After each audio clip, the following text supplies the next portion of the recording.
हमारे विभिन्न ज्ञानवर्धक कार्यक्रम देखने के लिए आप हमें अभी सब्सक्राइब करें, बेल आइकन को प्रेस करें ताकि आप देख सकें हमारा कार्यक्रम सबसे पहले। और अधिक जानकारी के लिए फेसबुक पेज को लाइक करना न भूलें। जय माँ इंद्राक्षी। इंद्राक्षी धाम में दर्शकों, आप सभी का हम हार्दिक स्वागत करते हैं। आज के दिन जिन जातकों का जन्म दिवस है, मैरिज एनिवर्सरी है, उन सभी को हमारी तरफ से बहुत बहुत शुभकामनाएं। आज का पंचांग 7 अक्टूबर सन 2020, दिन बुधवार, आश्विन माह, कृष्ण पक्ष, संवत 2077, तिथि पंचमी, नक्षत्र रोहिणी, राहु काल 12 से 1:30, दिशा शूल उत्तर पूर्व दिशा। घर का वास्तु भी कहीं न कहीं कई बार बाधक बन जाता है। कई बार हमारा जीवन बहुत अच्छे से चल रहा होता है और हम कोई एक मकान बदल करके दूसरे मकान में चले जाते हैं, फ्लैट बदल करके दूसरे में चले जाते हैं।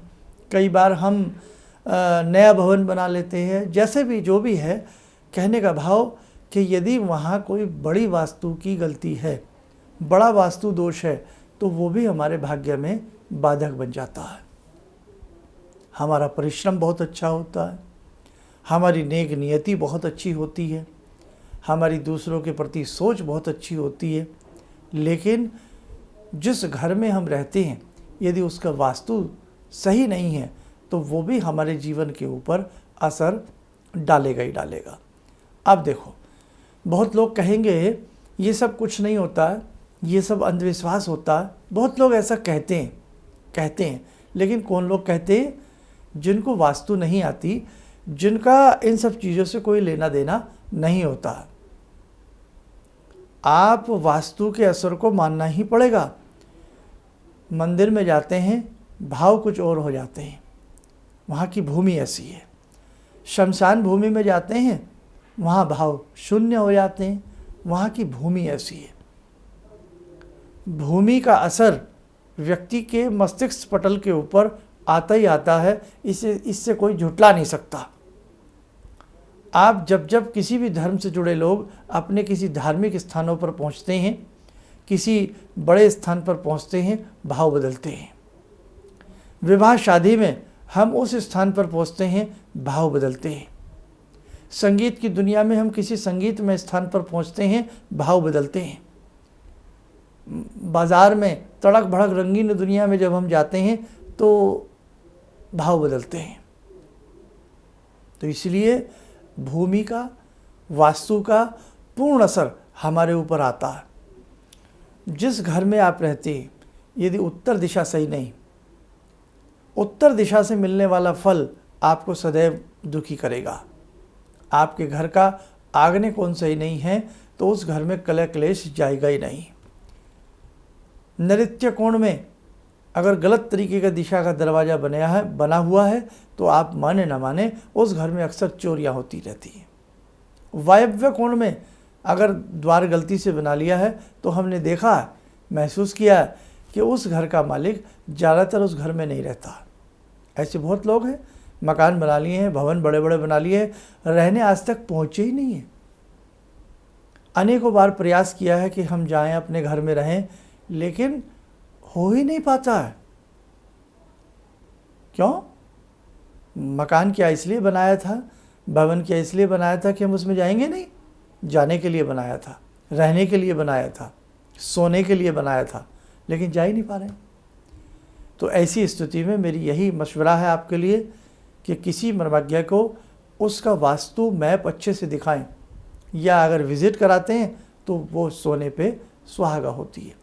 और मेरे दर्शकों, वास्तु के बहुत आसान उपाय होते हैं, हल्के उपाय होते हैं। वास्तु में तोड़ फोड़ की कतई भी गुंजाइश नहीं है जो सही वास्तु है। मैं लंबे समय से वास्तुशास्त्र को देखता हूँ, लेकिन मैंने कभी भी तोड़ फोड़ की राय नहीं दी है। क्यों? पहले उसे तोड़ो, पहले बनाया, पैसा खर्च हुआ, फिर उसे तोड़ रहे हैं, फिर पैसा खर्च होगा, और तोड़ने के बाद फिर उस हिसाब से जोड़ रहे हैं, फिर पैसा खर्च होगा। ट्रिपल नुकसान है तोड़ फोड़ वाले वास्तु में। हमेशा ध्यान रखना, तोड़ फोड़ से वास्तु नहीं सुधरता। और मैंने एक बार ऐसा देखा किसी घर में मेरी आना जाना रहा, लेकिन जब मेरा आना जाना हुआ, ये उससे पहले की बात है कि उन्होंने हमें बताया कि यहाँ पर हमारी टॉयलेट होती थी और यहाँ हमने अब अपना अन्न भंडार बना लिया है। यानी कि जैसे हम रसोई के बाजू में कोई एक स्टोर टाइप बना लेते हैं, तो वहाँ गेहूँ, चावल, दालें, और उनकी दुकान भी कुछ इस टाइप की थी, ग्रोसरी स्टोर टाइप। तो लेकिन सदैव वहाँ की जो स्थिति थी, कोई ना कोई व्यक्ति बीमार रहता था, कोई ना कोई व्यक्ति कुछ भी रहता था। तो उन्होंने जब हमसे चर्चा की तो हमने वैसे ही पूछा कि भाई यहाँ क्या था कुछ, क्योंकि लग रहा था ऐसा। उन्होंने बताया यहाँ पर ऐसी स्थिति थी। तो भूल कर भी मेरे दर्शकों, अगर आपने अपने घर का कोई स्थान जो टॉयलेट रहा है उसे तोड़ा है, तो वहाँ पर अन्न, धन और पूजा घर कदापि नहीं बनाना चाहिए। बहुत लोग सोच लेते हैं अब तो तोड़ दिया, अब तो यहाँ सही हो गया, नया फर्श लगवा दिया, नई टाइल्स लग गई, पेंट हो गया, लेकिन नहीं, वो जगह दूषित है। अब एक एग्जाम्पल और मेरे से सुन लीजिए, आपको पता लग जाए यहाँ मुर्दे फूकते थे, यहाँ मुर्दे जलते थे, ये मूर्त घाट है, ये शमशान भूमि है, आप जल्दी से प्लॉट खरीदोगे वहाँ? जब हम इंसान उस भूमि में प्लॉट नहीं खरीदेंगे तो उस स्थान पर हम कैसे भगवान का मंदिर बना सकते हैं? घर के मंदिर की बात। इसलिए ध्यान रखें, वहाँ अन्नपूर्णा का वास ना कराएं। वास्तु बहुत जटिल प्रक्रिया है और वास्तु बहुत शानदार और आसान प्रक्रिया है अगर तरीके से की जाए।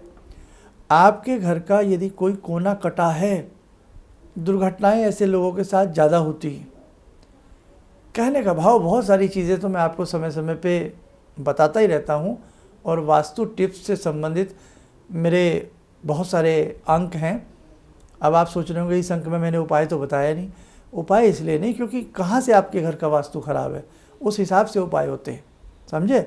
और कुछ मैंने साधारण घर में क्या वास्तु किया जाए, उसके मैंने अनेकों प्रोग्राम बनाए। आप मेरे वो सारे प्रोग्राम देखिए, उसमें से उपाय नोट कीजिए, और जितनी आप घर के अंदर से वास्तु का सुधार कर सकते हैं उन कार्यक्रमों को देख करके आप कर लीजिए। आज का मेरा यही सब्जेक्ट था कि कई बार हम भवन बनाते हैं या बना बनाया ले लेते हैं, या किसी फ्लैट में हम चले जाते हैं, किसी भवन में चले जाते हैं, हमारी शांति छिन जाती है, हमारी प्रोग्रेस रुक जाती है। तो वहाँ हम कई बार अपनी कुंडलियाँ बहुत ज़्यादा दिखाते हैं या अपने हाथ की रेखाएँ दिखाते हैं। तो हाथ की रेखाएँ दिखाकर भी कुछ नहीं होता, कई बार कुंडली दिखाकर भी कुछ नहीं होता, बात टस से मस नहीं होती। तो हो सकता है मे भी तीसरी बात, आपके घर का वास्तु अच्छा ना हो। तो आप किसी मर्मज्ञ से मिलें और इस दुविधा से बाहर निकलें। आइए दर्शकों, समय हो चला है आज की ध्यानमाला से जुड़ने का। आज की ध्यानमाला में जुड़ते हैं भगवान श्री राम से। ओम रामो राजमणि सदा विजयते, रामं रमे संभजे, रामेण विहता निशाचर चमू, रामाय तस्मै नमः। रामानास्ति परायणं परतरं, रामस्य दासोऽम्यहम्। रामे चित्तलया सदा भवतु मे, भो राम मामुद्धर। राम रामेति रामेति, रमे रामे मनोरमे, सहस्रनाम तत्तुल्यं, राम नाम वरानने। आदो राम तपोवनं दिगमनं, हत्वा मृगं काञ्चनं, वैदेहीहरणं जटायुमरणं, सुग्रीवसंवासनं। बाले निग्रहणं समुद्रतरणं, लङ्कापुरे दाहनं, पश्चात् रावणकुम्भकर्णहननम्, एतद्धि रामायणम्।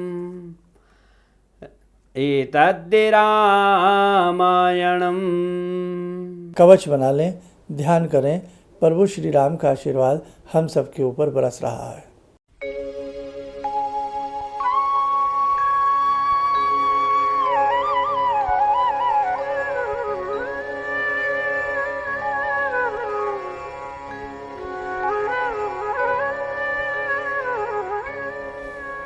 ओम बोलते हुए साधारण रूप से आंखें खोलें। अब देखिएगा, कहीं न कहीं जीवन में हर चीज़ अपनी जगह महत्वपूर्ण होती है।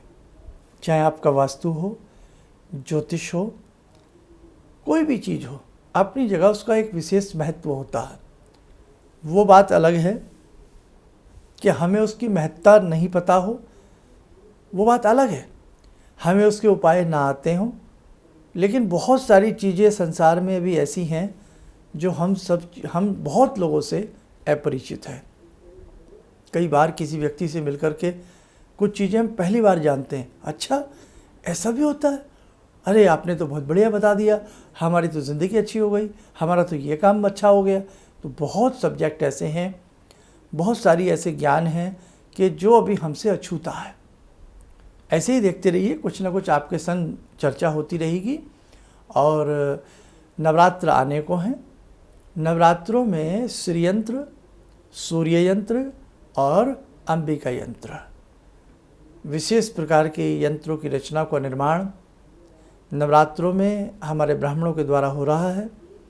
और आप यदि चाहते हैं कि इस नवरात्र में हम अपने लिए यंत्र की प्राण प्रतिष्ठा करवाएं, तो आप हमारे संस्थान में संपर्क कर सकते हैं। इतना ज़रूर कहना चाहूँगा कि हमारे यंत्र जो भी हम निर्माण करते हैं, सोने चांदी पर नहीं करते हैं, क्योंकि वो लाखों में खर्चा चला जाता है। भोजपत्र के ऊपर किया जाता है। भोजपत्र सैकड़ों वर्षों तक खराब नहीं होता है जब उसको फ्रेम कर दिया जाता है। शुद्ध तरीके से भोजपत्र के ऊपर यंत्र बनाए जाते हैं। और जो मुख्य बात है, ये यंत्र वही अपने लिए रजिस्टर्ड कराए, बुक कराए, जो इन यंत्रों की साधना कर सकता है। कदापि ये ना समझें कि यंत्र आपके घर में आ गया और कल्याण हो गया। इस प्रकार की बातें हम नहीं कह सकते। हम किसी चीज़ को जब तक उसकी बैटरी चार्ज नहीं करेंगे, मोबाइल दुकान से लाए, एक बार बैटरी चार्ज मिली, उसके बाद तो खुद करनी पड़ती है ना। ऐसे ही यंत्र होते हैं। एक बार आपको कोई प्राण प्रतिष्ठा करके दे देता है, लेकिन उसको समय समय पर चैतन्य करना पड़ता है। उसकी विधि क्या है, कौन से उसके सामने मंत्र पढ़े जाते हैं, क्या स्तोत्र पढ़ा जाता है, वो हम सारी किताब उसके साथ लिख करके भेजते हैं। कोई भी किताब घर में रखी है और उसको पढ़ोगे नहीं तो उसका कोई फ़ायदा नहीं है। इसीलिए इन यंत्रों का निर्माण बहुत अद्भुत है, और वही इन्हें प्राप्त करें जो उनको लेकर के कुछ सेवा करना चाहते हैं, यंत्रों की, भगवान की साधना करना चाहते हैं, वही यंत्रों को मंगाएं। अन्यथा किसी भी रूप में आपको कोई यंत्र फ़ायदा नहीं दे सकता दुनिया का, जब तक कि आप उसके सामने उसकी बैठ करके साधना नहीं करोगे। इन्हीं शब्दों के साथ हम अपनी वाणी को विराम देते हैं। जय माँ इंद्राक्षी। आपने कहा कि शरीर में कोई परेशानी हो, दैहिक दैविक भौतिक तापा, राम राज नहीं काहू व्यापा। इसके बाद मैंने उसका जप शुरू किया और धीरे धीरे मेरे को अच्छा लगने लगा।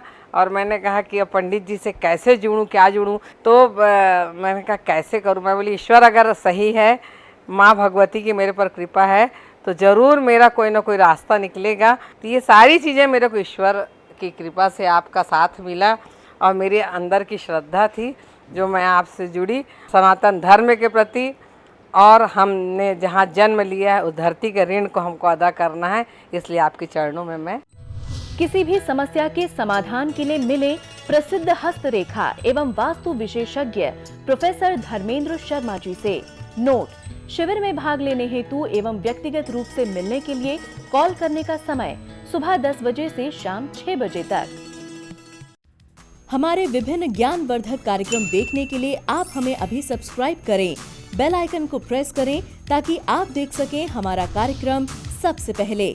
और अधिक जानकारी के लिए फेसबुक पेज को लाइक करना न भूलें।